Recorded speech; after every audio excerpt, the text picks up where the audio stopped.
Good morning and welcome to the May 4th Assembly Appropriations Committee hearing. Noting the absence of a quorum, we will begin as a subcommittee. I know that Ms. Brown has a time certain, but Mr. Bloom needs to go chair a committee, so we're going to let him go very quickly, and then we'll go to you, Ms. Brown. All right, Mr. Bloom. Thank you very much for the courtesy, Madam Chair and members. This is AB 2813. It seeks to protect foster youth by ensuring that probation's detention and release decisions are not based on minors' foster care status. Move the bill. The bill prohibits probation officers from considering a minor's status as a foster youth or current availability of a placement when making the decision whether or not to detain, and also requires probation officers to immediately release a minor to the custody of child welfare services or a foster parent unless it can be demonstrated that the minor's detention is necessary. Thank you. Thank you. Are there witnesses? Oh. Virginia Corrigan is here as a witness. Thank you. Sorry.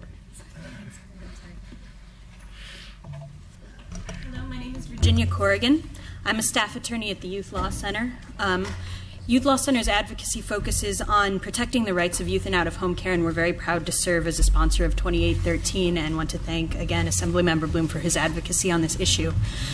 AB 2813 is a fiscally responsible bill that would result in both short and long-term savings.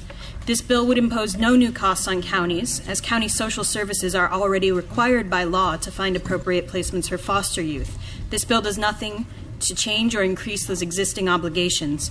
Instead, AB 2813 merely clarifies that young people in the foster care system should not be detained due to their status as foster youth or the fact that they cannot return to their previous placement. And in fact, this bill would save counties money.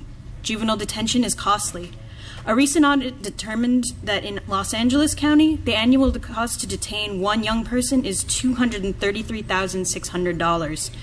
Reducing the unnecessary use of detention for foster youth would cut those costs. It would also create long-term savings. The long-term harm of even a short stay in detention is significant. Young people who are detained are more likely to see their behavior problems exacerbated and to fall further into the delinquency system. Foster youth are particularly at risk, as youth who cross over into delinquency are twice as likely to be heavy users of public systems, 1.5 times more likely to receive general relief, and 3 times more likely to be incarcerated. By avoiding an unnecessary initial stay in juvenile hall, AB 2813 will help to reduce the significant costs that result when young people cross over into the delinquency system. Because AB 2813 will reduce the costs in the short and long term and protect foster youth, we respectfully request your aye vote. Great. If we're going to go ahead and pause for a moment here and take quorum. A roll call. Gonzalez? Present. Bigelow? Bloom? Here. Bonilla? Bonta? Calderon? Chang? Daly? Eggman? Gallagher? Garcia? McCarty? Holden? Jones? Obernolte? Quirk? Here. Santiago? Here. Wagner? Weber? Here. Wood? We now have quorum, so we are in committee. Move the bill. We have a motion, a second, and due pass recommendation. Any other witnesses in support? I don't believe so. Witnesses in opposition? Department of Finance? Chris Leaf, Department of Finance. We have no file. Thank you. Any closing? I respectfully ask for your aye vote. Thank you, and that gets out on an A roll call. Ms. Brown, thank you for your patience and indulgence. And this is AB 2311, and it is a suspense candidate. Thank you very much, Madam Chair and committee members. AB 2311 would require the Office of Emergency Services, in cooperation with the Office for Access and Functional Needs, to provide a contract for a disaster response sign language interpreter credential program to train American Sign Language interpreters to effectively communicate public safety information. It would require every state agency and every local agency to utilize a sign language interpreter who has completed the credential program to provide interpretation services at every media or public briefing of any kind of emergency shelter where actionable information will be disseminated before, during, or after a state of war emergency, state of emergency, or a local emergency. One of the things that happened in my case is that I went to the School for the Deaf recently, and one of the things that had happened in San Bernardino was the Terrorist Act. When the Terrorist Act happened, the kids over at the School for the Deaf said that they didn't know what was happening. They couldn't tell what was happening, and they were very, very disturbed about this. This bill has come about as a result of that and other issues that have happened. I have two witnesses who will self-introduce, and they will testify in support of 2311.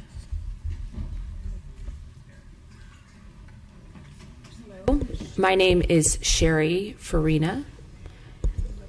I'm representing the California Coalition of Agencies Serving the Deaf and Hard of Hearing. We provide services to deaf and hard of hearing individuals from birth until death. And this would be from all 58 counties. We support AB 2311 because for the fact that, as an example, the earthquake that happened in Northridge, plus we also saw the wildfires in San Diego, the floods in Northern California in 1997, the mass shootings and other events that have happened, natural disasters. They all have one thing in common. There was no access for deaf and hard of hearing people in California. There was no information on the television in terms of interpreting. There was no information, no access for individuals to find out more information. This bill is critical.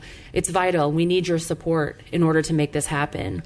The local areas already have the responsibility to make sure that access happens via the Americans with Disabilities Act, the ADA. And so we are requesting that you make this a mandate for all the state counties to provide this, to make this happen statewide. Your support is vital for us. Thank you. Hi, my name is Julie Rems Mario. I am the president of the California Association for the Deaf. This is the oldest civil rights organization in California. It was set up in 1896. I represent California Association for the Deaf. It represents thousands of deaf and hard of hearing people who require access, especially in the time of natural disasters. We don't want to wait until something happens to realize that we need these services. We want this to happen before the next natural disaster or earthquake happens to save lives. Good morning, members. Thank you very much for your time. My name is Molly Bowen. I'm a National Certified Sign Language Interpreter, and also I'm the Vice President of our local Sacramento Valley Registry of Interpreters for the Deaf. I'm also the trainer for the Disaster Response Interpreter Program here in California. We have currently over 100 DRI credentialed interpreters who are ready and able to be dispatched during a time of emergency once they are called upon. I do want to reiterate and support both Sherry and Julie's statements. There are between 3 to 4 million deaf and hard of hearing people in the state of California. They both represent the signing communities, which are between 3 to 400,000 individuals. That's not a low number population. That is a significant number of lives that we need to consider to make sure that all communication for all of our citizens are available. And thank you, and we ask for your support, and we're ready to accept any questions that you may have of us. Thank you. Are there any additional speakers in support? Any speakers in opposition? Is this support? And if we can just have your name. Hi, my name is Andrew Metz, and I am in support of AB 2311. Thank you. Thank you. My name is Tom Minkowski. I support the bill. I'm deaf, but I can speak. I can hear some, but when I watch the TV reporters, paranoid. Thank you. Any speakers in opposition? Seeing none, Department of Finance? We don't have an approved position on the bill, but we note that it could result in unknown but likely significant costs to the state. This includes costs to provide for various state agencies for providing sign language interpreters and costs to OES to provide training. In addition, this bill likely creates a state reimbursable mandate. Thank you, Ms. Brown. Would you like to? Are there any questions by committee members? I'm sorry. Thank you, Mr. Jones. Could you restate the statistics that you just shared, the 3 to 4 million and the 400,000? What did those represent? Yes, through various different organization and agencies. They estimate 10% of the population. So that's where we get the numbers from. That's a rough estimate, but that's a significant number of the population. No, that's in the why United I States. was asking for you to restate, because that is a significant number. Yes, Thank it you. is. Okay. Thank you. Ms. Brown, would you like to? I believe that the Americans with Disabilities Act requires us to do this, and we're now codifying it. We have to do it. The students, the people who can't understand without having interpretation, problems. That results in more and more problems. So please, I hope that you'll consider this as this bill moves, and I know it's going to the suspense file. Thank you, Ms. Brown. I do want to announce that you can go ahead. Thank you. It does go to suspense. I want to announce that we have Mr. McCarty joining us today, filling in just today for Mr. Hernandez, so that's why. Next, we have Mr. Chu.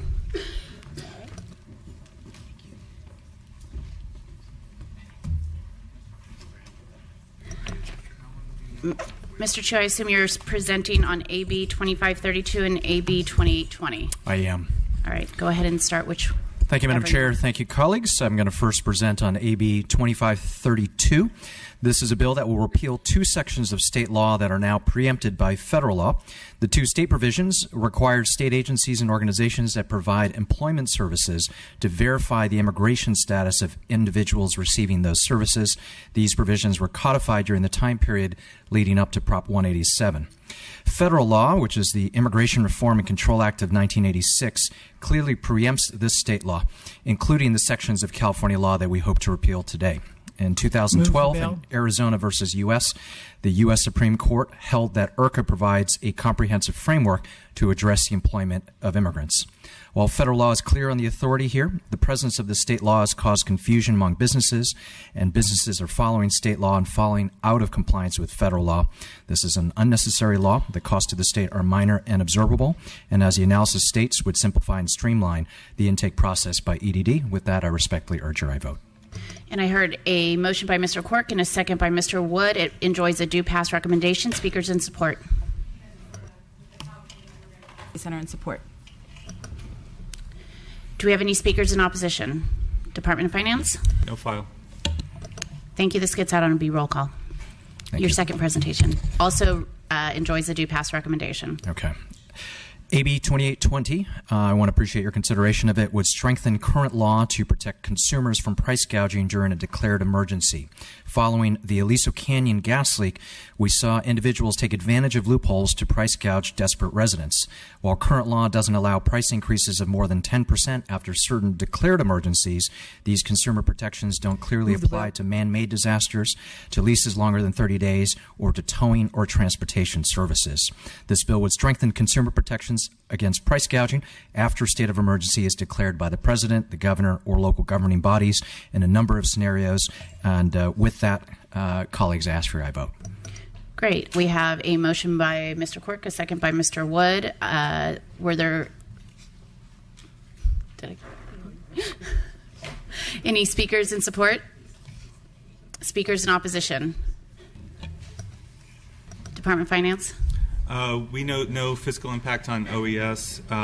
In addition, we note that any mandate created by this bill would not be reimbursable. I think we have a question from Mr. Obernolte. Thank you, Madam Chair. Mr. Chu, mic is off. I think it's on. There we go. Thank you for bringing the bill forward. I think we all recognize the importance of guarding against unconscionable acts during natural disasters. I'm concerned, however, that the bill might be a little bit overly broad because sometimes market mechanics do play a role in making sure that resources are fairly distributed after a disaster. So, to give an example, motel rooms. If I'm displaced in a natural disaster, I've got a family of 4, I might be tempted to get 2 motel rooms. If they're in short supply and the price is higher, I might cram my family into 1 motel room, therefore leaving another hotel room open for somebody else who's in need. So sometimes a higher price on scarcity is a justifiable thing. So I wonder if you could tell us why the bill needs to be broadened to the extent that it is. And I'm particularly concerned about the broadening to include the long-term rentals over 30 days. Sure. So this bill came actually to our attention from our Attorney General, who saw what happened with the gas leak. And in the Aliso Canyon area, we saw rent prices go up from $3,000 a month up to $10,000 a month. We saw towing companies that were providing extraordinary prices for residents who had to abandon their vehicles to flee for safety. Part of what we were trying to do here, as you hopefully see in the bill, is some narrow expansions of the bill to address a couple of those scenarios that we saw, and that would also include ensuring that we weren't going to see rent gouging for those leases, again, that are longer than 30 days but less than a year. So that was why we decided to deal with that, but we leave it open for leases that are longer than a year. All right. Thank you. Thank you. Any closing? Respectfully ask for your vote. This gets out on an A roll call with Mr. Obernolte voting no. Thank you, Mr. Cho. Thank you, colleagues. Appreciate it. Next, we have Senator Allen, who will be presenting on SB 254. I do want to notify, I think there's some people in the audience, that AB 2510 from Mr. Linder has been removed from consent, and he will present on it today. Mr. Allen. I'm here to talk today about SB 254, which would once again place a measure on the state ballot regarding the U.S. Supreme Court's decision in Citizens United versus Federal Election Commission. Now, if this sounds familiar to you, it's because the legislature actually voted to place a similar measure on the November 2014 ballot pursuant to SB 1272 that was written by former Senator Ted Lieu. Now, that measure was designated as Proposition 49.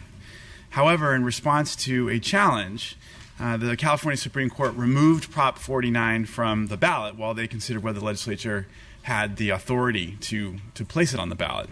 Now, the court ultimately concluded that the legislature could pose this question to the voters, but since SB 1272 specifically required the measure to go onto the November 14 ballot, the legislature would have to pass another bill to put it on a future ballot.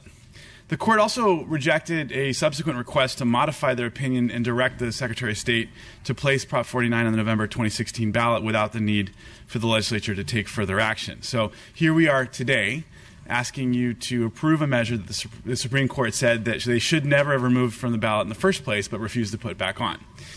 Now, no matter how you feel about Citizens United, I believe we would be setting an unacceptable precedent if we don't stick to our guns as a legislature and put this measure back on the ballot. Citizens United is but one of the many U.S. Supreme Court rulings that have made effective campaign finance reform far more difficult. It rolled back the previous ban on corporate spending in federal elections, opening the door to unlimited corporate funds being spent on influencing elections. And at the core of these decisions is the belief that spending money in an election is a protected form of free speech, and that those rights that extend not only to human beings but also to other entities as well, including corporations that never die. So I believe most Californians do not share that sentiment. I believe that we should give them the opportunity to make their collective voices heard. At this time, I would request that the committee accept as an author's amendment a minor change intended to address a concern expressed by the League of Women Voters. And with that minor change, the measure would specifically ask that whether California's elected officials should use all of their constitutional authority, including but not limited to proposing and ratifying one or more amendments to the United States Constitution to overturn Citizens United and other applicable judicial precedents, to allow the full regulation or limitation of campaign contributions and spending to ensure that all citizens, regardless of wealth, may express their views to one another, and to make clear that corporations should not have quite the same constitutional rights as human beings. This bill is supported by numerous good government organizations, and I therefore respectfully ask for your aye vote. Thank you. It does enjoy a due pass as amended recommendation. Speakers in support. Chair and members, Nicholas Heidorn with the California Common Cause in strong support of SB 254. We believe that Citizens United has been one of the most damaging Supreme Court decisions in the past 50 years for our democracy. It's led to a flood of money entering into our elections, as well as increasing voter cynicism with democracy and elections generally. According to a recent Bloomberg poll, over 80% of Democrats and over 80% of Republicans support overturning Citizens United. As the Senator mentioned, in 2012, the legislature voted to put a very similar measure on the ballot, but it was removed on a technicality. We think, if anything, the importance of having the voters' voice heard on this matter is even more important today, and we would urge an aye vote. Thank you. Thank you. Any more speakers in support? Thank you, Madam Chair. Members, Mitch Seaman with the California Labor Federation, also in support. Any speakers in opposition? See none. Department of Finance? Move the bill. No file. I have a motion from Mr. Quirk and a second from Mr. Wood. Any questions? If not, that gets out on a B-roll call. Thank you, Mr. Allen. Thank you, members. Thank you so much. Thank you. Mr. Medina, you're next. I think you're presenting AB 2581. You do enjoy a due pass. Oh, nope, it's a suspense candidate. Sorry. I like the first one. Thank you, Madam Chair and members. AB 2581 ensures that California students harmed by the closure of Corinthian colleges have access to economic relief and educational opportunity. The cost of this bill would be paid by the Student Tuition Recovery Fund, not the general fund, and allows the state to use these funds for students. The Cal Grant component of this bill is being requested in the budget. Corinthian has caused significant financial and educational harm to California students, and existing programs are insufficient to support all students harmed by the closure. Corinthian College preyed on low-income students and single parents who want to support their families. Our goal is to make these students financially and educationally whole. These students have been waiting for relief for over a year, and they need our help now. For these reasons, I respectfully ask for your aye vote. Thank you. Are there any speakers in support? Speakers in opposition? Excuse me, Madam Chairwoman, Jessica Bartlow with the Western Center on Law and Poverty in support. Speakers in opposition? Department of Finance? No file. Great. Thank you, Mr. Medina. It is a suspense candidate. Thank you, Madam Chair. Next, we have Mr. Gomez. Mr. Gomez, you have a number of bills. Which do you hope to? I want to present on all the suspense and on my bills. Maybe not. It's your prerogative. I'm not I wouldn't punish the members or the audience. I'll start with 1685, which is, Chair, thank you for the opportunity. This enjoys a due pass recommendation. Thank you for the opportunity to present Assembly Bill 1685, a long overdue and common sense measure that updates California's civil penalties for mobile source violations. Move the bill. This is, in essence, this bill ups the penalty to federal maximum levels of $37,500. I ask for your aye vote, and it's a common sense bill. We have a motion by Mr. Quirk, a second by Ms. Bonilla. Speakers in support. Bill McGovern with the Coalition for Clean Air in support. Madam Chair and members, Brendan Tewig on behalf of the California Air Pollution Control Officers Association in support. Tom Addison with the Bay Area Air Quality Management District in strong support. Any other speakers in support? Elena Galloway with Environment California, and we're in strong support. Speakers in opposition? Department of Finance? No file. See no question. Mr. Gomez, would you like to close? Ask for an A roll call. You're getting a B roll call, but you're still out. Thank you. Might as well give it a shot. Madam Chair, I'm presenting my second bill, which is AB 2294, And this enjoys a due pass with an amendment requiring 30-day minimum notification prior to the leave of absence. Correct. And I'm accepting the amendment. Today I'm presenting Assembly Bill 2294, which will require California State Universities to grant release time to an employee who has been elected to serve as an officer in an affiliated union. Thank you so much. I ask for your aye vote. We have a motion by Ms. Bonilla, second by Mr. Wood. Any speakers in support? Thank you, Madam Chair. Members, Mitch Seaman with California Labor Federation, also in support. Any speakers in opposition? Department of Finance? No file. Would you like to close? I ask for your aye vote. You get this one out on a B roll call as well. Thank you so much.